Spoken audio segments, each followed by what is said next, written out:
Diving right in here, the presentation today was titled "Managing Money in Tough Times." We have three parts to this. The first part is about you and your own money. The second part is a little bit of my thoughts on people using credit inappropriately in the wrong times and getting themselves into trouble. And then we have a section at the end, restoring credit, rebuilding credit, and it's a section about, well, what damages your credit and how do you go and rebuild it? And before we dive right into everything, quick little comment about, obviously, hi, I'm Richard. I'm the Senior Education Facilitator at an organization called Credit Canada, or Credit Canada Debt Solutions. What we do as an organization at Credit Canada, we're a credit counseling service. And specifically, our primary function is to help people, help our clients. Our clients are people who, as it says there, they have nothing in common other than the fact that they have some kind of financial issue and they don't know what to do about that financial issue. And they're willing to talk to a complete stranger, somebody like me, about their financial situation. Now, as we're talking today about tough times, when we're dealing with clients, we get clients who, I mean, there are some they've really made their own problems, honestly, and they just need to correct their behavior. There are people who've done nothing wrong apart from the fact that life has just been ugly to them. These are the people who they've lost their jobs or their source of income has gone away or their health has disappeared. They got sick, they got injured. Certainly after the last couple of years getting sick. I hope that nobody out there is a long COVID person, but I certainly hear about them, the people who get COVID and it just doesn't get better. There's all kinds of things that wind up affecting people and their overall finances. And so for some, it can actually be a temporary situation. And then for others, it's just going to be something that's just never going to go away. What we do as an organization, we call this credit counseling. And credit counseling is the process of understanding people's situation, just as I've been explaining, understanding people's finances, getting a good picture of what's going on, trying to find answers to problems, primarily the credit and debt problems, and then trying to help people set up for the future so they understand what they need to do to manage their budget in future. We can take a look at rebuilding or building credit, and that's what we do. So you see there's a large educational part to that. So we're expected to educate our clients, but we're also expected to talk to the general public about issues related to very basic personal finances. And that's where we're going in the next little while. I've got three elements here I want to talk about. First off, there is just the plain cash flow situation. Money coming in, money going out. What can you actually do to affect that? Then I have a very short section in the middle where I'd like to just mention a few things about credit. And you see, I call this credit warnings because that's really all it is. It's warnings. And then we have that section on the end there I've tacked on about rebuilding credit history. It may be relevant for some of you. It may not be relevant for some of you. So, and then we'll see what we have for questions. And that's where we're going to go to for the next 45 minutes now. We turn the page and we are into chapter 1, you and your own money. And within this section, what I'm going to do is I'm going to go through and make observations about, well, you can see the budget I've put up here on the slide. It's broken into three parts: an income area, a fixed expense area, and a variable expense area. And I have observations in each part. Although the income part I'm going to deal with very quickly. I would imagine that for most of the audience, or perhaps all of the audience here today, these may not be considerations of yours. In particular, with a lot of groups who are still in the working world, I often find I have to talk about irregular income issues, where income bounces up and income drops down. But as this is a cyber seniors group, I would imagine that most all of you are receiving a fair chunk of your money, perhaps coming through pensions. And pensions tend to not be irregular. Pensions tend to be, the money is coming in on a very, very regular basis. Boom, on the same day, the money is arriving. So you've got a bit of a head start when it comes to the front end of your overall budget. So now let's take a look at the remainder of the budget. And I've broken the expenses into the fixed and the not fixed. And in the area of fixed, you can see from what I'm highlighting there right now, they're the sort of expenses where there's an obligation, where there's a commitment to actually make payments on an ongoing basis. Rent, different housing costs, utilities, perhaps childcare is not something you need to worry about, but maybe car payments, car insurance, things like that. So there's a variety of things that people have that we just call them commitments or obligations. They're typically things where there's a contract that has been signed. People have locked into something where you either make the payment or you accept the consequences of non-payment. Now you see, like I have the question, well, what if something happens? And again, I was talking about uh, temporary things happening or permanent things happening. Again, if it's something that is temporary, perhaps somebody's been in an accident and they will be recovering soon, and maybe their finances are being harmed in the short term, but will recover. Well, then we don't want to take any drastic solutions. But in a lot of cases, these tough times are going to be permanent. And so now we're going to take a look at, okay, well, what can we actually do to reverse any of the things that are in the area of the fixed expenses. So what I have coming up here, let's go to that. Okay. Um, this is where we take a look at the fixed expenses and we see whether there's anything we can nibble away on the sides. I don't know whether anybody out there has heard about this, but the government, specifically the Competition Bureau of Canada, which is part of the federal government, has been trying to promote what they call Switch Week. And Switch Week, as you can see on the slide here, is encouraging people to go and switch providers for a variety of services. Now, you may be aware that, well, I imagine probably a lot of you are aware that when you lock into a particular provider, they're rather sneaky. That you first start off and they say, "Oh, we'll give you this nice easy rate to start," and then every year the price goes up and the price goes up and the price goes up. Phone plans often have this, like, "Oh, you're a new customer, we will give you this," and then of course they raise the price and raise the price and raise the price. And so what the Competition Bureau is trying to encourage people to do is to periodically either switch or renegotiate. And this slide is about a few different categories.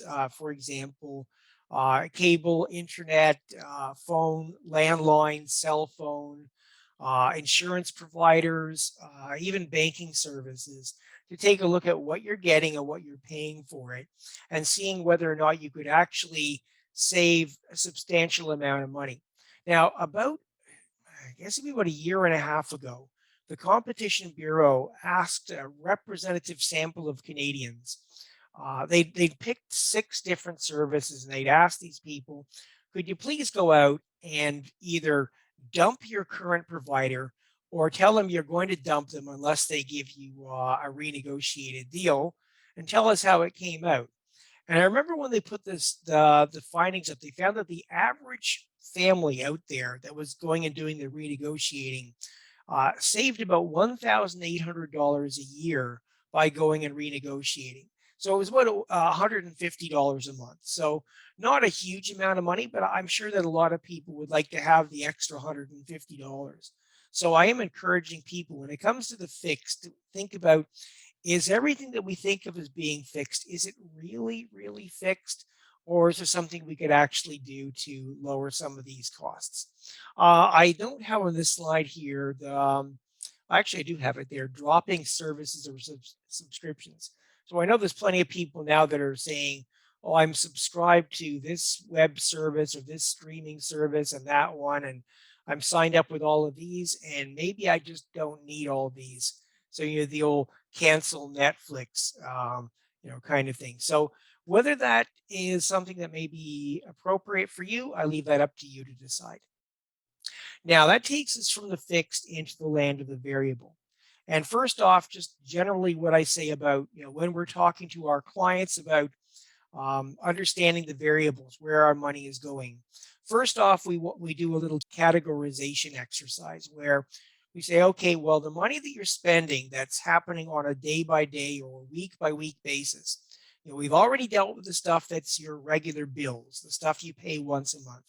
Now let's talk about where all the rest of the money is going, and we'll block it into categories. We could have just a handful of categories. You see on the slide, the grid underneath is just blocking things into groceries, laundry, transportation, clothing, personal use products, debt payments, maybe adding a couple more. So pretty simple. Now, as credit counselors, we wind up actually creating a lot more categories, subdividing and subdividing, but you don't necessarily need to do that. What you do need to do is first off, get a sense of, how you're going to look at things, and then look at, okay, where's the money actually going to? So this is the land of, tracking where money is disappearing to. Some people honestly don't need to do this. They already have a very good idea of where their money disappears. And then there are other people that will admit freely to their counselor that they really don't understand where their money disappears to. It just seems to, a bit here and a bit there. And there's times where paying a lot closer attention to what's going on, even just for a short period of time, not doing it forever, but doing it for a little while, looking at where the money is really disappearing to. And first off, seeing, are there any surprises? And if there are any surprises, then we get to the possibilities. Possibilities is really answering the question of, are you happy with where your money is actually disappearing to? Or is there anything you'd like to change or you'd like to try to change? Now, there are many people that look at their spending and they say, no, okay, I'm pretty good with where my money is going out to. Let's just leave it. And for many people, that's fine and wonderful, no problem. They don't have to go and change things. Other people, they look at where their money's going to and they say, okay, I recognize we've got problems here. We've got too much money going out here. I would really rather have more money left over to spend in that area. And this is your decisions for your own life about where your money is disappearing to. Now, let's just go to choices to make. So in the area of the variable spending, so first off, we've got that slide there, the element on the left there, the problem areas. So that's really going through and detecting, okay, is there any area where we are uncomfortable with how much money is going out? Now, I haven't mentioned inflation up to this point, so we might as well mention it now. Inflation, it looks like it's back again. I would imagine, as you're described as seniors, and I'm also a baby boomer, by the way, born in the late 1950s. So for those of us out there that are 60 plus, I'm sure we remember the 1970s. We remember what inflation was like back in the 1970s, prices going up, up, up, up, up all the time. And I think we're hoping those days don't come back again quite as bad as they were back in the 70s. But then again, it's possible. So if you remember the 1970s, you know that what we had to do is we needed to find the money to cover the things that needed to be covered. And sometimes you had to give up other things that the money just wasn't there for them. So spending smarter is definitely going to be um, the sort of lessons that we learned from our parents and our grandparents are going to be coming back again, where we take a look at how we spend our money and what we can do to economize. That's going to be a question of where you shop and when you shop and what you buy, and things that people knew a long time ago. I was in the car a couple days ago listening to something on the radio where somebody was going through, and it was obviously somebody from my generation talking about things like difference in price between fresh fruit and vegetables and canned fruit and vegetables, and commenting that fresh fruit and vegetables prices going whoop, and canned fruit and vegetables prices going like that. So they're increasing, but they're increasing at different rates. It's just one thing that we need to take a look around and say, okay, well, what can we do in these problem areas and try to manage, what we got to try to manage it a bit better. The middle element there, controlling spending. That is what you see there. That image I grabbed off the internet. It's an illustration of what's called the envelope method. The envelope method is one of the oldest ideas in personal finances. It goes back over a century now. And it's one of these things that when people are going through a bankruptcy, for example, insolvency counselors are still going through and saying, this would be an idea, to get a bunch of envelopes. A lot of people aren't using cash anymore, but you'll get people who will get, prepaid cards, preloaded cards for this, that, or the other thing. And the same sort of idea, they'll drop those in an envelope and they'll have their card for this expense and card for that expense and card for the other expense. Anyway, the idea there is just have a good control of what's going out in any particular category. And on the right, the final slide there, the slashing the non-essentials. Now, the term non-essential, for me, I know when people hear non-essential, they're typically hearing like people talking about, oh, all the luxuries in life. And no, I don't want you to think just about, oh, this is about me giving up my Starbucks or whatever. It's about questioning what things you spend in life and how important they are to how much does something really need to be paid and what would be the effect on people's lives. This is where when people are going through particularly tough times, you see on the slide there, it mentions what we could stop paying if we accept the consequences of non-payment. So this is an example of well, as for example, there are times where people are saying, okay, do I need to pay this? Do I need to pay it? And we'll get down to things like the debt payments. We'll say, okay, well, if you stop paying your debts, then you're going to find that your creditors will be unhappy and they will, if you're receiving any service, they'll discontinue the service.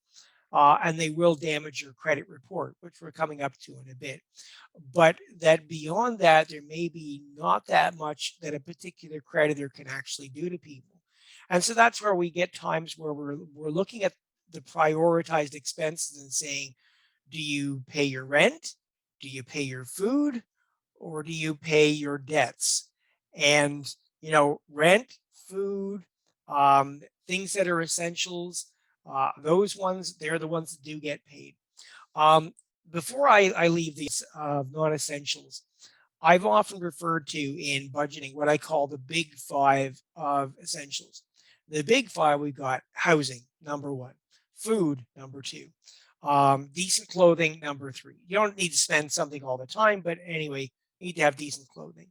Number four is essential transportation.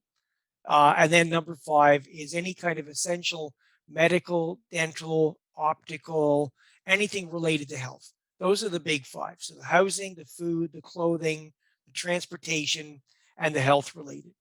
And notice what didn't make the list. Nothing related to debt made the list. So if you're struggling carrying, covering the big five, your debts are going to get dropped by the side of the road. And there will be consequences to that. But all the same, though, that's what the situation requires. The only other thing I have here in the area on you and your own money is this. A short little section on savings, if savings is possible. So I often recommend to people looking at ways of automating some to be able to hold on to something to deal with irregular items that come along. Now, you may not be able to actually carve off big chunks of income and dump those into a savings account. Certainly if you're in, in tough times, in difficult circumstances. But you may want to check and find out whether or not your bank offers any kind of option for very small, almost like small change methods of saving money. And I'm going to mention a couple of examples specifically for a couple of banks I'm aware of.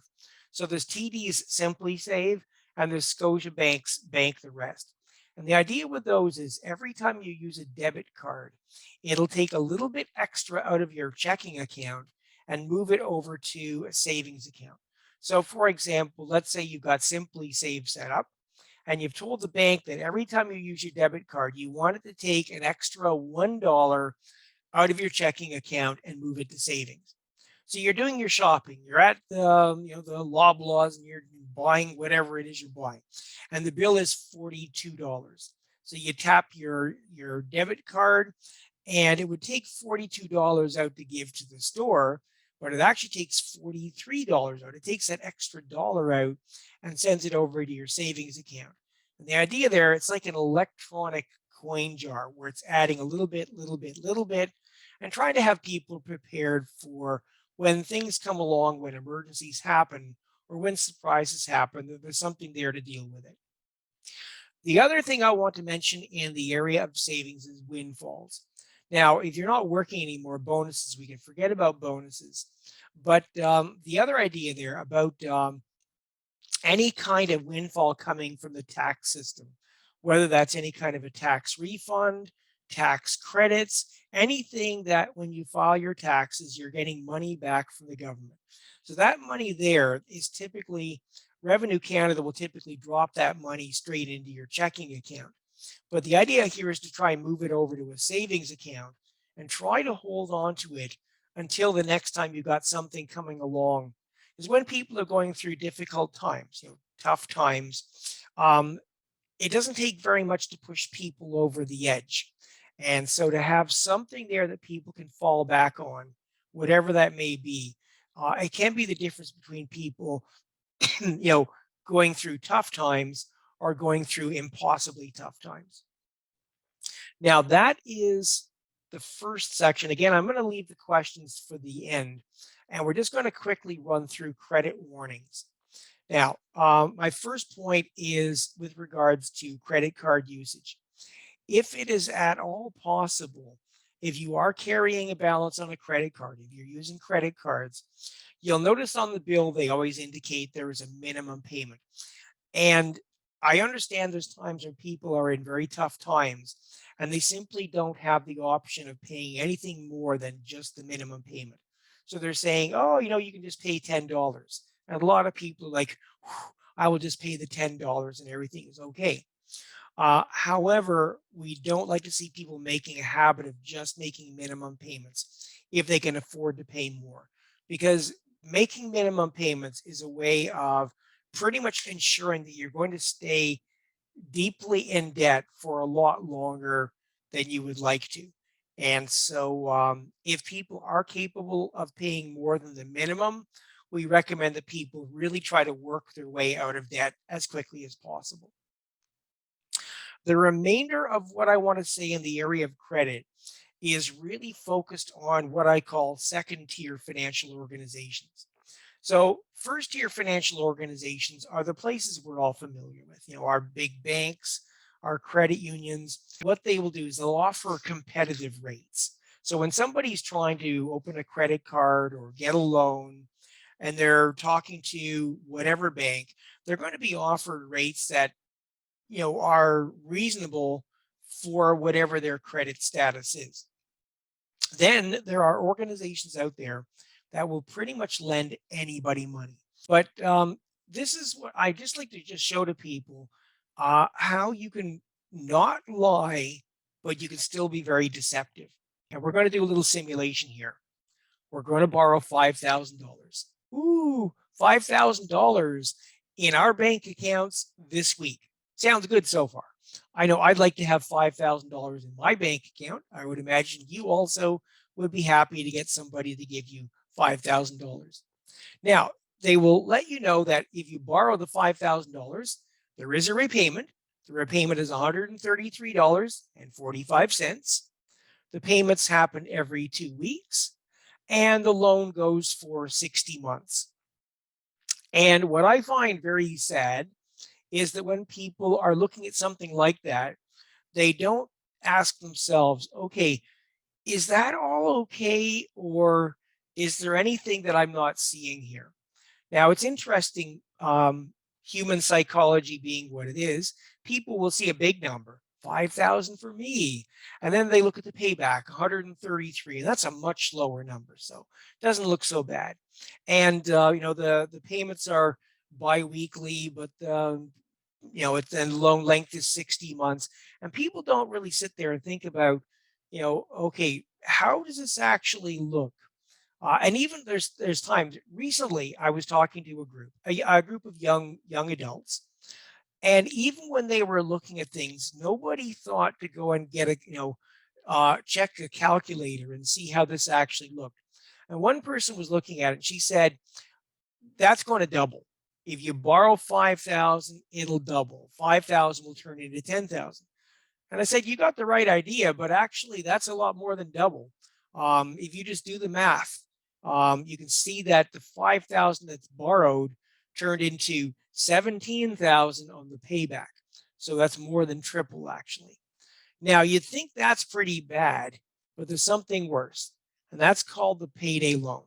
The payday loan, what it does, and this is like places like Money Mart, for example, where every time you borrow money, you have to pay it back within 2 weeks, you pay it back, and they add on 15% in fees every 2 weeks. So here we have this first case. We borrow $100, and 2 weeks later, we pay back 115. Doesn't sound too bad. 100, 115. And this is directly from the Ontario government, where we're looking at borrowing 300 for 2 weeks. So you borrow 300. Now you're paying back 345 after 2 weeks. But what if you can't pay it back in 2 weeks? You could pay it back in 4 weeks, and that's 2 loan cycles. So that would be 300 plus another $90 in fees. If you need it for 2 more loan cycles, then we're up to 180 in fees. And 6 times 270 in fees. You can see how the math goes there. It's a really, really, really ugly situation. So when people are going through tough times, trying to manage without resorting to credit is going to be the best policy. We have the last final chapter to get through here, and that is a little look at credit history and going and rebuilding credit history. In this section, I have set out, how do you check your credit? Why does it matter? What do I think you need to know? And finally, a section about rebuilding credit. What I have coming up here, checking your credit. I show 3 options: your bank's website, the credit bureaus themselves, Equifax and TransUnion, and then a couple of other financial companies, Credit Karma and Borrowell. But I strongly recommend, can you check with your bank and your bank's website and see if you can get your credit report, credit score directly from your bank's website. I can tell you I bank at one of the big 5, and they have made it so easy. If you use online banking, you can click a link and hey, they show you your credit score, and click one more link and hey, they show you your credit report. It's all there. It's very easy to check. And one more thing, if anybody ever tells you that when you check your credit score goes down, they are wrong. Okay, your credit score does not go down when you check your own credit. For anybody out there who wants the complete explanation, when you check your own credit, it's called a soft inquiry, and soft inquiries don't affect your credit. Now, if you're just checking your credit to see what things look like, you'll find that first they give you a credit score. And a score is that number. It runs between 300 and 900. But that's a little bit misleading when I say 300 to 900. For most people who have good credit, your credit score is between 700 and 900. You see that green area on the right side of the curve? 80% of all credit scores are in the green area. So that green area is like really, really crowded. Lots of people in there. And if you're checking your own credit, if you say, I wonder what my credit looks like. If your score is above 700, congratulations, you have good credit. If your score is in the 600s, you have so-so credit. And for people between 300 and 600, you should talk to a credit counselor because there's something really wrong with your overall financial picture. But there are very few people who are actually in 300 to 600. But those are the people with bad credit. Now, why does this matter? Well, it matters to different organizations that you might be dealing with. Now, I don't know about you, whether maybe you're at a point where it doesn't necessarily matter for you. So I will let I will let you think about this for yourself. Is this something that I even need to worry about? I'm pretty sure there's some of you that when it comes to credit score, credit history, credit rating, you don't even need to know this because you already have all the relationships you want in the banking world. You're not applying for any kind of new utilities or looking for a new place to live or shopping for a new cell phone. So perhaps for you, this doesn't matter. And then again, for other people, if you are applying, they want to know that you are trustworthy and that you're responsible and that you're reliable. And so for some people, it's important. For some people, it's not. Now, if you are interested at all in credit, looking at your credit, I really recommend that you take a few minutes and read the report. So that when you first look at your credit, they say your score is 750, and then ta-da, and 750 is good enough. But I really recommend that you take a little time and read through the report, and you'll find different information on the report. And the information from these four sections, mainly the third one down, the accounts reporting, the information from that gets pulled into a formula. And that formula is called the FICO formula or the Beacon formula, which is pretty much the same thing. And it has five main parts to it. But I'm just going to point out what I want you to remember are the big two. The big two are payment history and amount of debt. Okay. And I'm going to just mention very quickly, when people have credit, when they're looking at credit and they're wondering, why is my credit good? Why is my credit bad? These two are the things that we need to pay attention to. So first off, amount of debt. Let's just go and take a look at this for a second. Here we are. For amount of debt, we're looking at what's called a credit utilization or a credit usage. And I'll just get through this very quickly. What's being looked at is the relationship between the limits you have and the balances you have. And that's turned into a percentage. And if that percentage is low, you look like you have good credit. And if it's high, you don't. So when somebody has a credit card and your limit is here and your balance is down here, oh, you look good. But as your balance gets higher and higher and higher, you look more and more risky. And this is something that when people are going through tough times, if they don't have enough money coming in to cover their expenses, of course, they use their credit card more. And if this number, the balances, gets too close to this number here, the limits, then it starts to make the credit look bad, and then companies get worried. Now, when it comes to credit, here's the one thing that everybody needs to know. You need to have your payments being made as agreed and on time. If you're doing that, you are building good credit. I have one slide here that mentions bad credit, and bad credit is a product of a negative payment history in the past. That's missed payments or short payments. And if you have enough of those, then someday they close your account, they send it to collections. And derogatory would mean things like bankruptcies and consumer proposals, things like that. When people want to know about building or rebuilding credit, three things to know about. First, negative information doesn't stay on a credit report forever. 6-year rule, things will disappear. Although people need to understand that they need to have something positive showing on their credit history to help to build the credit history. And on the right side here, it mentions three things. If people have good credit, it's typically because they have some kind of activity. They are using some kind of credit product, they're paying it off, and they're keeping that percentage of credit usage low. Okay, now that has taken us through slide deck.